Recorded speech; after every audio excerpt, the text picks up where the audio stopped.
International Anti-Corruption Day. So to kickstart off, let's hear from Elizabeth. She represents Transparency International and, of course, the theme around engaging young people in the political process, but why it's important in commemorating the International Anti-Corruption Day. Thank you, Elizabeth. Well, thank you very much, Mr. Masen. Thank you very much to our listeners and viewers. It's great to be here advocating for something that is of national concern, that's corruption, and how it is affecting the youth space as well. But as way of introduction, Transparency International PNG is a not-for-profit organization that works to empower people to reject corruption in their lives. TIPNG was established in 1997 by Sir Anthony Siaguru with other like-minded Papua New Guineans with a common goal to shed a light on corruption, to create proactive ways to combat corruption. Through our work at TIPNG, we work alongside government, state agencies, business communities, civil society, community-based organizations, and individuals who share our vision.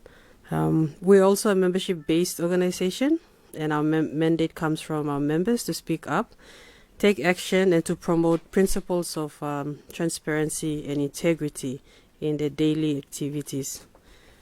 I think to the question,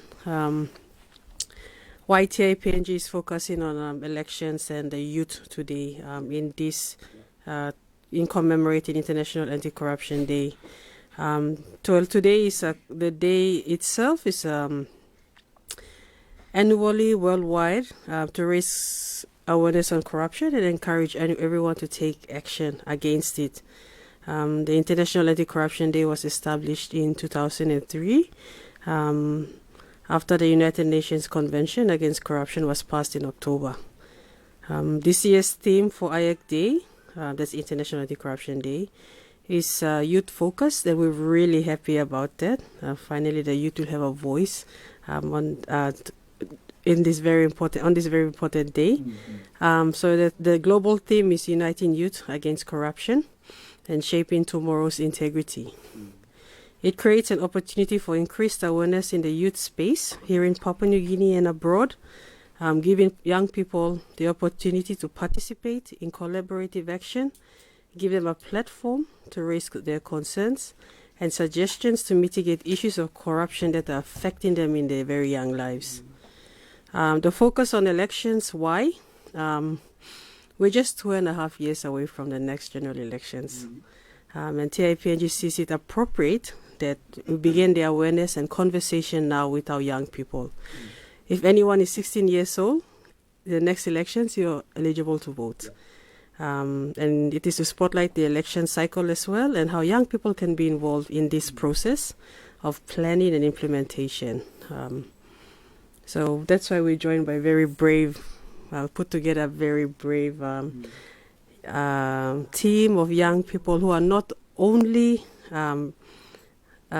using social media as a tool for advocacy, but who are also creating waves in their daily lives, in the youth spaces that they work with to create this change and spread on the advocacy.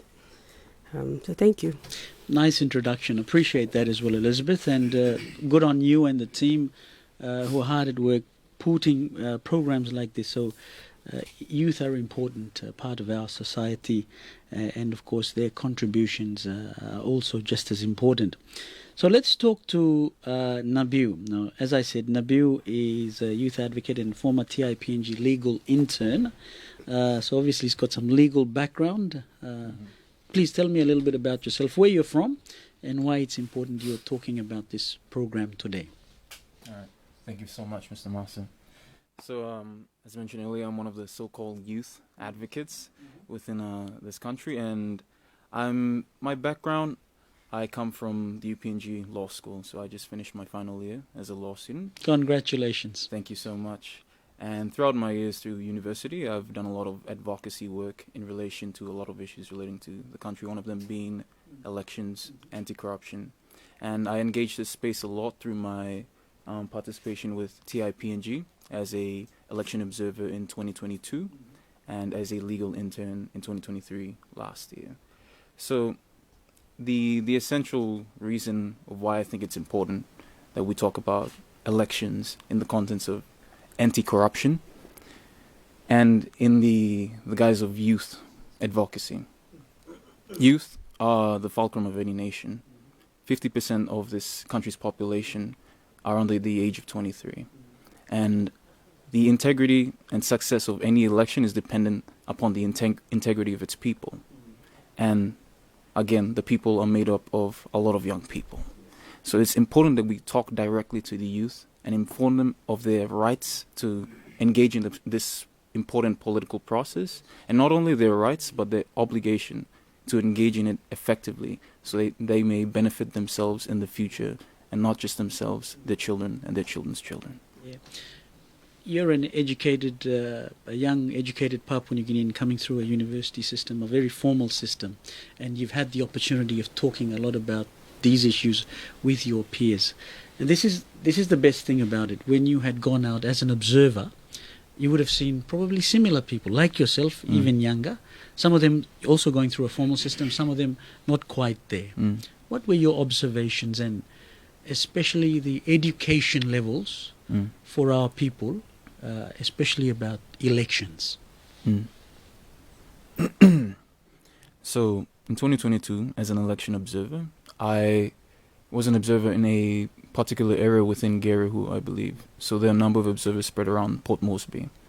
From my observations, the election process and the people participating within it, the process is a very organic process, as much as it is or if not more than a formal process, meaning it's dependent a lot on the integrity of the people.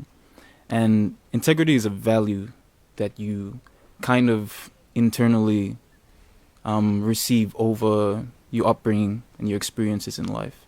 And our education system, I would argue, is bereft of any form of propagation of these values, such as integrity, democratic values that underpin any society. And through my experience with that particular area, I saw, and this was to my surprise, that the process went about rather smoothly. And I think that was the case because the community in that area was very close-knit, and the leaders in those communities actually had values and passed it on to the younger people and constantly talked about it. And you could see that in the cohesion in which the election was taking place in that area. Now, that wasn't the same in all other areas within Port Moresby. And an interesting note, in UPNG, it didn't go as smoothly because the ballots didn't come in time, and there was an uproar. So we talk about education, but ironically, it's not about education. It's about your values. Do we have that in our education system is the question. Interesting insight. Thank you for your thoughts and your experiences and what you gained out of that. One of the questions is the challenges faced by PNG's youth, are they faced across the region? I mean, ideally, as you said, the education system is always being talked about, and there's so many things happening within the education, or hearing about things they want to do that, but I think education is the crux of it all. It is ideally at the center of it. So the question is, are there challenges faced by Papua New Guinea's youth also faced across the region? Yes. Now, I can comment on this because just this year in September, I participated in the Pacific Ministers for Youth meeting in Fiji on behalf of TIPNG Melanesia, and I was able to be exposed to the breadth of the Pacific, the youths within the Pacific, and the youth ministers. Now, I learned that there are a number of issues that are widely common within the region. Youth unemployment being one of them, corruption being one of them, mental health, neocolonialism. These are all issues, and climate change, most importantly. And a lot of the issues were underpinned by the level of representation that these youths had in their respective governments, and whether these governments were actually addressing these concerns, the youth's concerns, that directly affected them on a generational level. Now, for example, youth unemployment, and a statistic is 50% of the Pacific youth make up 50% of the population. Sorry, 50% of the Pacific population is made up of the youth. And a lot of these Pacific youths are unemployed and suffer a lot of consequences as a result. And I think it's all a matter of coming back to who do you put into power and do they address your concerns. And it's about just not only education but really understanding the importance of the democratic process. And as a region, can we solidify that unity to really push ourselves together to imbue these values into our education system and our regionalistic relationships. Yeah. Okay. Yeah, one would assume a lot of issues around youth are similar because it's the same demography of the age, and ideally it might be spread across different regions, but they're similar. But it's interesting what you said about how different governments address some of these issues, because as you and I both know, some countries in the Pacific are not as big as Papua New Guinea. Yeah. So managing a smaller country is much easier than managing a bigger country like Papua New Guinea. But ideally those values are the same. Thank you, Nabiu, and yeah, great. We'll come back to you with some more questions. Right. Looking forward. The next one is Velosa. Now Velosa is the Commonwealth Youth TIPNG election observer. Velosa, tell us a little bit about yourself, a bit about your background as well. Thank you, Mr. Mase. Hi, everyone. I am a final year economics student at the University of Papua New Guinea. I just finished, like Nabiu, and my work in the Commonwealth space. I am currently the country representative of Papua New Guinea to the Commonwealth Students Association. So we are active in over 50 countries in the Commonwealth. Our areas of focus are mainly around student governance, student advocacy, student safety and security. So anti-corruption is one of the spaces in which my organization advocates for. So, yeah, I think that's basically all myself. And well done to you on getting your final year of studies done, but most importantly also having these important roles through the Transparency International PNG. When you talk about International Anti-Corruption Day and some of the roles that you're playing, what are some of your observations about how youth look at Anti-Corruption Day, but also maybe the election process, because that's the theme under which we're talking? And do you see that students in tertiary institutions are able to use or practice their democratic rights? So, like Nabiu, I was also an observer in 2022 national elections, and I was observing at Tokarara where they were voting, and I realized there's this one, a father and a daughter, they went to vote. The father took her daughter to go and vote, but when they were standing on the line to go there was a bit of a commotion because the people that were allowing the voters to go and vote, they were actually like intimidating them and turning them away. So unfortunately, the young girl couldn't make it to go and vote, which was very like sad because she really wanted to vote, and it was like her democratic right to go and express her right to which leader that she wanted to go into the political space.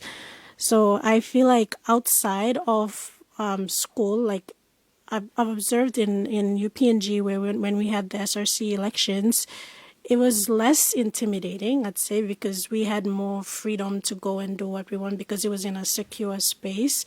I mean, there was some form of intimidation, but like it wasn't like very clear to us. Whereas when it was in the national elections, it was very clear that there was something going on, but like not much was done about it. Yeah. And that comes back to the electoral process and those managing the electoral process. And we've got a representative from that organization or institution who is going to tell us a little bit more. What are your thoughts about some of the key ways young people can be engaged during elections, Velosa? I believe that like the most important aspect is for them to be given the right to vote. So when we engage them in voting, that's how we include them in the electoral system.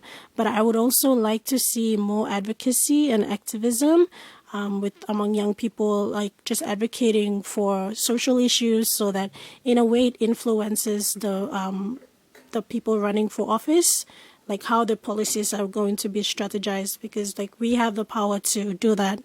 Like the more we talk about it, the more we advocate about it, then the people that are going into office, they can see what our views are and like how they can strategize their policies to come and address those issues. Yeah. If you're just tuning in for the first time this morning on NBC TALKBACK, in commemoration of International Anti-Corruption Day, we're talking with Transparency International Papua New Guinea and their panel on engaging young people in the political process. And we've got representatives from Transparency International, some of the youth who have had time working with Transparency International, and most importantly, we've got a representative from the Electoral Commission, and we're going to have a chat to him right after the messages. Let's all have a break, maybe get a bit of water, and continue on our discussions. Government even setting vocational centers around the country. Village court system only serve a look longer here. We were in the middle of a standard surveillance operation when we saw them miniature humans. painting things, Biting things. lying on things. Shaking things? But where had they all come from? Why did humans come in this size? And what were they planning? We have to know what these mini-humans are up to. And there's only one way to find out.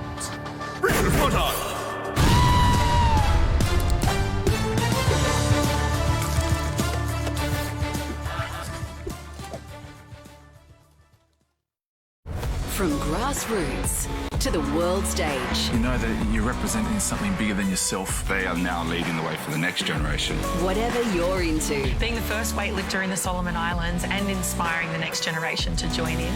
there's only one place to get your sporting fix. Once again, our discussions around International Anti-Corruption Day, and of course the organization that is at the forefront of promoting a lot of the awareness around anti-corruption is Transparency International, and as part of their program they've put together a radio panel on engaging young people in the political process.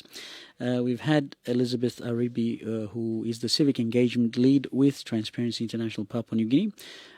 In that last segment you also heard Nabiu Lansana, a young gentleman who's a youth advocate and former TIPNG legal intern, and also his counterpart Velosa Hahembe, Commonwealth Youth, and also a TIPNG election observer. Great to hear from the young people on what their thoughts are about the electoral process.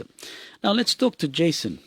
Jason Kaut has been around in the media as well. He's a good friend of ours, and right now he's doing a bit of work in terms of advocacy about what the PNG Electoral Commission is doing. Jason, so you do work with EC, and for our youth out there who are tuning in, tell us a little bit about the role and why you decided to join the Papua New Guinea Electoral Commission. Thank you, Mr. Mase. Firstly, I'd like to say congratulations to our two youth panelists. Congratulations to our two youth panelists, Nabiu and Velosa, for having completed your studies, and commending you for the good work that you're doing in the youth space to advocate for some of this, and also to Transparency International. Thank you for having the Electoral Commission on the panel as well. Just a bit about the role of the PNG EC. The main function of the PNG Electoral Commission is to plan, manage and conduct free, fair and safe elections in Papua New Guinea, ensuring we have a democratic process that actually works, and also to manage the electoral roll. Now there's two differences. There's some misperception in terms when we say roll. There's the census and there's also the electoral roll. These are two very different things that we work with. The census is not the responsibility of the Electoral Commission, but the electoral roll is. I do some work in the youth space outside and been advocating a lot about trying to inspire and empower young people in terms of values and principles, especially in terms of values and having good mindset and attitudes, because values have disintegrated in society across the board. I mean, democratic values, societal values, Christian values, work values, and that's something that we need to have, like our panelists have expressed previously. We need to have more of these conversations about what the issue is and come to the root of it. And instead of just imparting and saying this is a solution, now we need to get the young people engaged more to find out from them what their thoughts are, what their ideas are. They're the energetic portion of our population that need to be engaged more, and a lot of them are not engaged, they're disengaged. So my interest in working with young people and the Electoral Commission was looking at doing some civic education to address some of the challenges that the Election Commission, that elections face, that we've been facing for since independence, I'd say. And one of those areas that they thought would be able to address some of this was through a civic education program. So I joined specifically to help to create that framework and collaborate with partners who are already doing this, young people, partners who are already doing this in their own spaces. Sorry, I got a cough. So there's no need for us to reinvent the wheel or do it differently when there's already people doing it. We need to find the collaborations and connect the dots to be able to do it more effectively together. And that's basically where I came, and I decided to join the Electoral Commission to help in that civic space. Yeah. Thank you, Jason. I appreciate what you said about, and we've been talking about the census of 2024, and we're still talking about it too, but that's important. But highlighting the difference between the electoral role and doing a population census, and ideally we talk about that because of the young people that are in the population who need to understand what their rights are as they're going through school, because it is, I think, very, very clear. There's a lot more younger people now than it was probably 10, 15, 20 years ago. And there's also a lot more younger people who need a lot of direction, who need to be told about this is how things are done. Yeah. And we go back to what our good young person in Nabil said about the education system.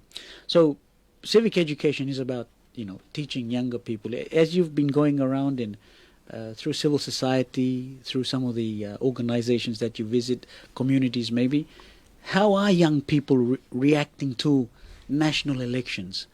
Because some, like everybody, it's not just young people, but older people, some of them think, oh, when election times, it's not only voting time, it's time to cash in, if you may. What are your thoughts and maybe experiences, Jason, on what you've seen specifically with young people and the elections? Okay, thank you, Mr. Masi. We had the opportunity of participating in the NCD Youth Expo that happened recently, the first one, and we needed to hand out some survey forms to young people who were there, just to get some feedback from what their thoughts were about the elections. And a lot of them expressed similar sentiments about they're not interested in participating in elections, and we asked the question why. They feel disengaged. There's not enough engagement with young people. They need a lot more guidance, like you said. That's definitely true. And I think a lot of more civil society organizations and others who are working in this space, we could actually do that and then get the government to come in and support, because we see from the government perspective, there's not enough being done. There seriously needs to be more that has to be done. Why don't we have a youth ministry? There should be a youth ministry. We have a population that's nearly 70% young people, and a lot of them don't have anything to do. They're disengaged and they go and do other stuff, and then we blame them again. So we have the habit of giving them the solution, but not asking them to say what their thoughts are about what the solution could be. And because one other reason is because there's been there's been disengagement because our leaders are not doing what they say. There's no integrity. The values have disintegrated, and there's no value in leadership that we see nowadays. So why would I go and support somebody who says he's going to do something and he doesn't do it? And not just for the first time, but on an ongoing basis, and then expect something to change there. Now, the only way that we can change the output is if we change the input. Nothing can change if the input does not change. And the input starts with the young people. We need to engage, have the conversations, have the platforms, and let them come out and take center stage. We just provide the platform and the guidance for that to happen. Yeah, good on you, Jason. I think you've just hit the nail on the head. But just because we've got some young people here, what are your thoughts to both Velosa and Nabiu? Is what Jason talking about real in the essence of when people have gone out, whether it's elections observations, but you know, the thoughts of our young people, even coming through an education system? It's just that, you know, I'm not really worried about this. You know, the government can go and do whatever they want. My vote doesn't really count. What are your thoughts? You know, I want you young people to give me your, you know, real-time experiences, if you may. Yeah, to Jason's point, there's a real apathy among young people when it comes to the political process because they feel left out.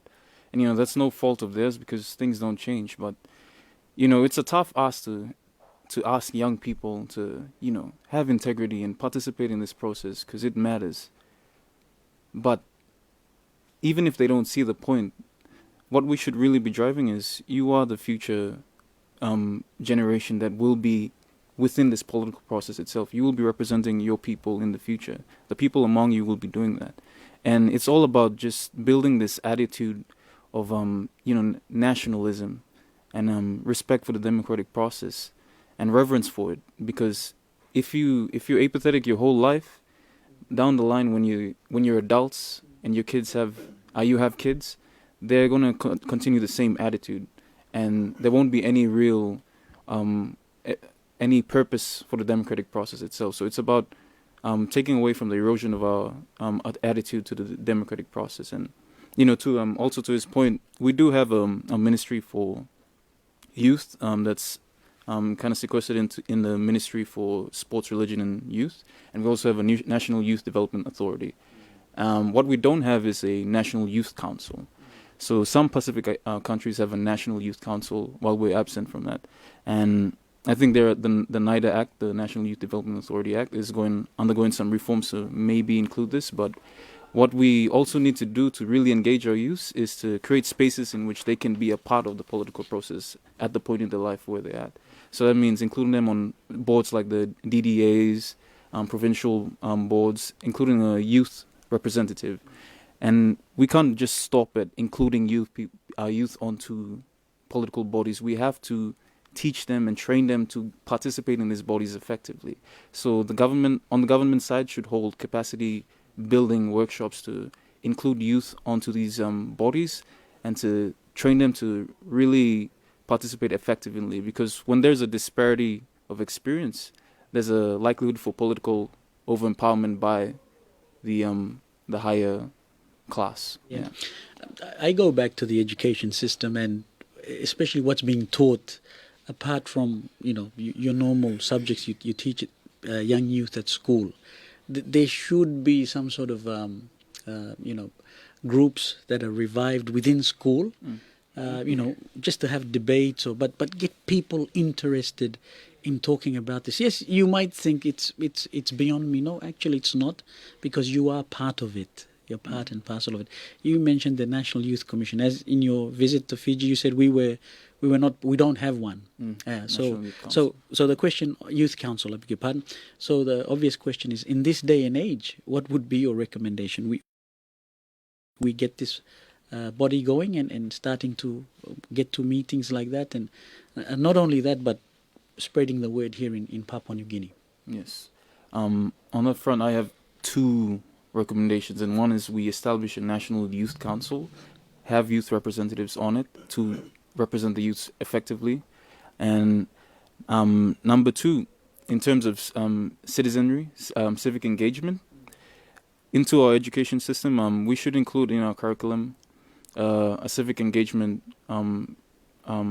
program that incorporates our cultural values. And when I say cultural values, I mean the particular cultural values that foster community, that reverence for community. And I say this because PNG, there's this paper I read that said PNG is not a weak state, it's a ceremonial state. So a weak state is characterized by a state that can't provide basic goods, and a ceremonial state is characterized by a public body that caters to its own needs, its own people's needs, rather than dispersing public funds to where it should be. Now, what this reveals is an attitude where we have we only think about nepotistic, means supporting our people only, but community should be extended to the nation as a whole, and not just the people that exist now, the people that will exist in the future. It's a challenge, especially when you've got so many different ethnicities. Exactly. And that is it, because everybody has their own values and their belief system. But ideally, you have hit the nail on the head, young man. It's about thinking about nationalistic issues. We've got to get rid of the provincial and while those are very good things to have, but we need to think as Papua New Guineans. Yeah. Doesn't matter whether you're from the highlands or I'm from the coast or you're from the New Guinea Islands or from the Momase mainland. We've got to start thinking nationalistic issues, and also who is promoting them through the education system, and not just the higher education system, but through the education system from, early foundation year right through to the end. Thank you. Velosa, your thoughts? I'd like to agree with what Jason said about leadership values.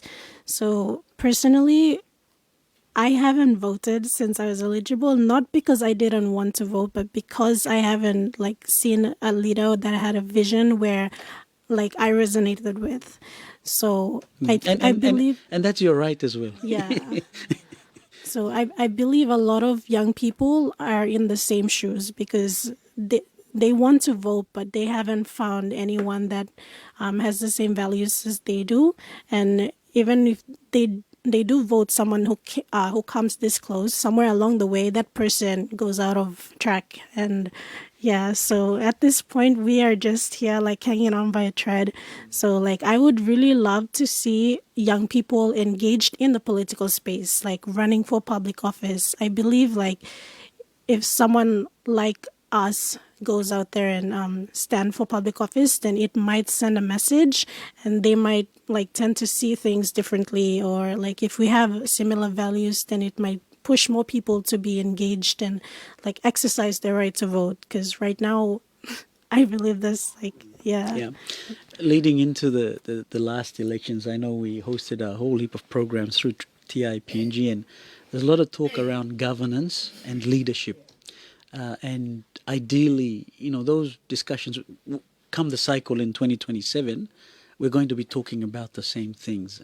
And you've said something that's important.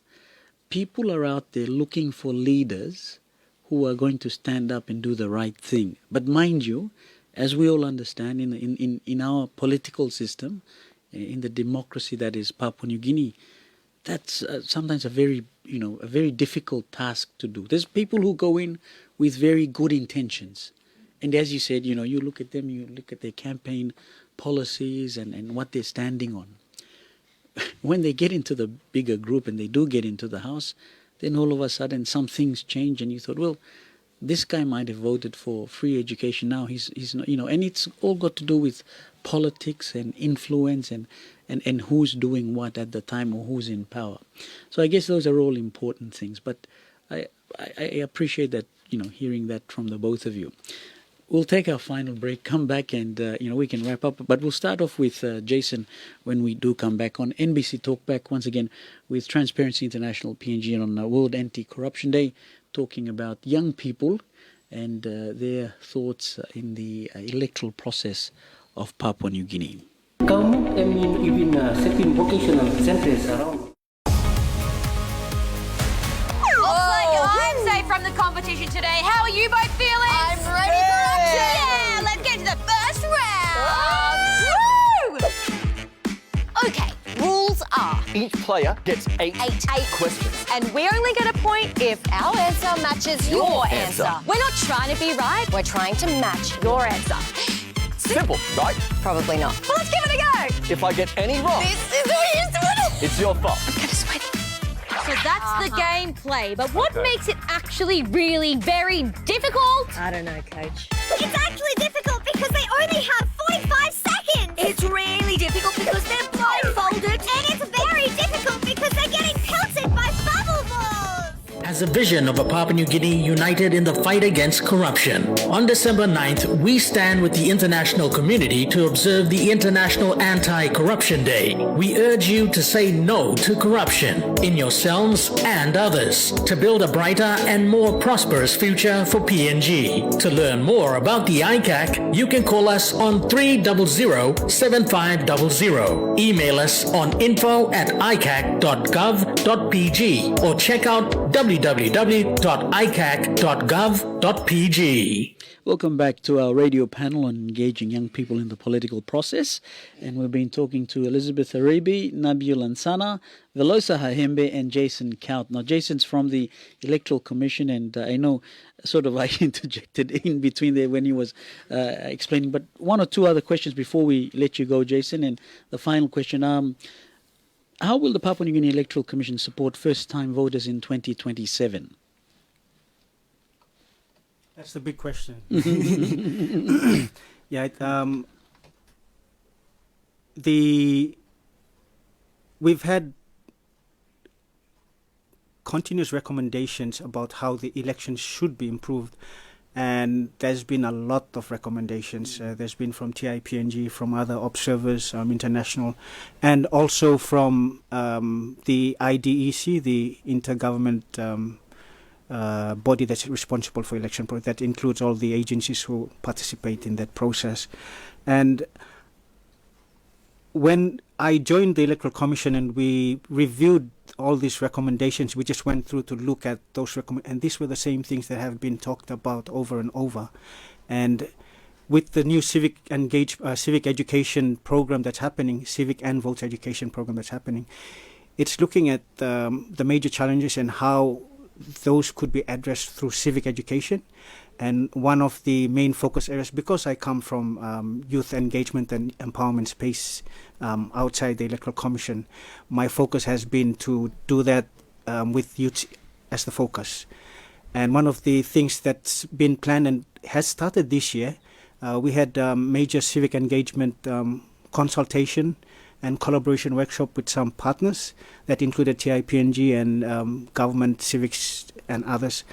And we've talked about having a series of focus group discussions with young people that will effectively start in 2025 January.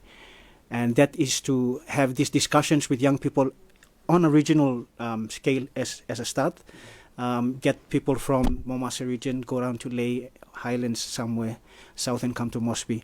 And we get them to go through and we talk about the issues that they face as young people trying to vote. We've already done some surveys and got some feedback, but that's just the sampling that we've done. And we'd like to get more young people to have these focus group discussions all throughout the year, and then come to the end of it, we're looking at co-creating.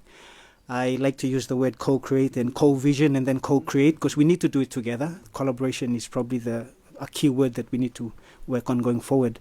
And to co-create a manual, a toolkit for civic and voter education that anybody can use to impart that knowledge that needs to go out there in your own spaces. It's not something for the Electoral Commission to do on its own, but it's something that any community group, any youth advocate, any civic organization, even any individual can get that manual and use it as a guide to impart some civic education, voter education, and get other people who work in this space as well, like TIPNG, could have a module in there that probably talks about good leadership and addressing corruption, which they already do a lot of.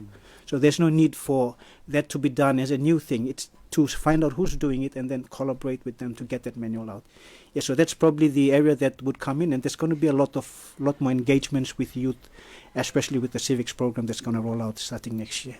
Yeah, all the best with that. Look, we're just coming up close to the news. What we'll probably do is take the news, and we'll continue our discussion. I'll give you another 10 minutes after 11 o'clock if you're not rushing to go anywhere, just to wrap up properly, because the discussions are still there.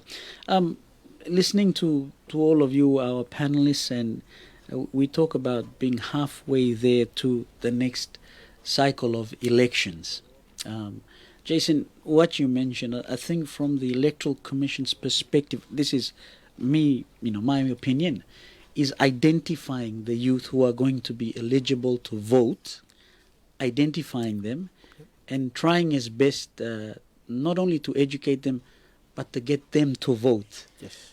But you see, young Velosa brought up a really good contrasting point.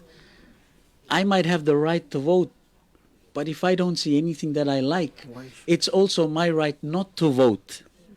Yep. So this is where the civic education comes in. And sometimes there's been a saying that it's better, sometimes the worst thing that can happen is when people can make a change, but they don't do anything about it. Something along those lines. I think you all understand what I'm saying. So how do we engage our youth to become proactive? I think that is a big challenge. Anybody from this panel, we're still discussing. We'll go to the news and then we'll wrap up. Anybody, how do you get the youths to really proactively engage? You've thought about some issues, around in schools, but come 2027, what's the challenge there? Anybody with any ideas? So Jason, you can start. Okay. Thank you, Steve. I think what we've been talking about previously, I'm thinking, and these are my thoughts, it's important for us to create that platform and have those regular conversations, but having all the people, stakeholders who have to be a part of that conversation to also be there and get the young people to come and have open conversations. No, there's no, you can't say this or you can't say that. These are the conversations we have to have, the hard conversations. It has to start somewhere. Then we have those conversations and get the input from the young people and do it as a continually ongoing thing. It's not just a one-off that we do and then we forget about it. No, it has to be a process that's complete and keeps on going. Yeah. So in other words, an open conversation is where nobody's saying, no, that's the wrong answer, or maybe it's everybody has an opinion. The other word that comes to mind is being inclusive. I think one of the issues we are seeing nowadays, and we see a lot of this as well in our workplaces, the old way of thinking and the new way of thinking. There is a generational gap sometimes, most times, and it's trying to, lessen that, or bring it closer. How can we do that with our youth? Those in the formal or informal system. I think Elizabeth wants to say something as well. Thank you. That's a really good point to point out. I guess for us, the older generation, I guess, just don't stop learning. Yep. Don't stop learning. And then I think we all are young at heart. with what the new trends of society. It's not coming down to the level of a young person. It's upskilling yourself to understand what they are going through. And we all know that this is what Generation Z, Gen Z now, that they're very tech savvy, and they're very hands-on. They have so much access to information, but we have to have that conversation with them, like what W has pointed out earlier about integrity, perhaps the conversation on being very transparent, but at the same time we have to show them the direction to what's right information, what's good information, and what's not. Okay, we have to give them that direction as well. And in order to do that, we, like I said, upskill ourselves. But to continue this conversation on elections, at Transparency International, we're really happy to say that we have relaunched the Youth Against Corruption Association, high school based, out of school for high school students, out of schools that are in the communities, university students as well, and anyone who is interested. So the Youth Against Corruption Association will be a platform for young people to come together, speak on issues that are affecting them, not only corruption, it can be issues on what's happening in school, bullying maybe, or what in the community, what can they change or what can they do about go about change. But it's a tool for empowerment for young people, and it's restarting that conversation again, and we're really excited about it. We have visited a few schools already, gauged their interest. There's so many young people interested, but let's not look too far on the issues we're facing in the country. What happened in January 10 should already be that wake-up call. And if we're not doing anything about it, we have to start somewhere. Yeah, well said. Look, Elizabeth and the team, there's a lot of issues, People like us come in every morning and we just got one after the other, and we're already preparing for the next one, tomorrow and the day after. There are a lot of issues, and I'm sure you won't, find it hard getting ones that affect youth and, of course, the discussions. I mean, even how the economy is affecting youth. This is one of the biggest things right now. Hold all of your thoughts, because we're going to go to the news, and then after the news, if you don't mind, I'll take another 10 minutes of your time and we can wrap up. Is that okay with everybody? Yep. Yes, that's good. Okay. Stand by. We'll just go for a quick break, and on the other side, we have for you the 11 o'clock news on NBC TALKBACK. The Independent Commission Against Corruption. The Tabernacle Choir and Orchestra at Temple Square present Music and the Spoken Word.